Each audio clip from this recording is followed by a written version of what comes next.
মেডিকেলে কাতরাচ্ছে, সেই মুহূর্তে গোলাম রব্বানীদের উত্তর শরীরা শুনেছি ওই হাসপাতালে চক্ষু বিজ্ঞান ইনস্টিটিউটে তারা লাইভ করে বক্তব্য দিচ্ছে।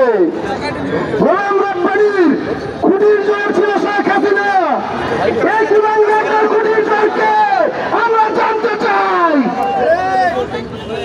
ইতিমধ্যেই গতকালকে কুলাঙ্গারকে ফোন দেওয়া হয়েছে, সে বারবার বলছে ভাই সার্জিস ভাইয়ের সাথে কথা বলেন, সার্জিস ভাইয়ের সাথে কথা বলেন।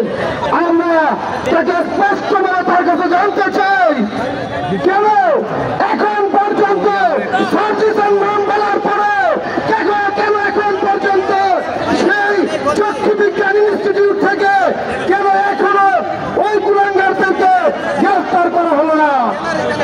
আমাদের কি করবেন ভাই?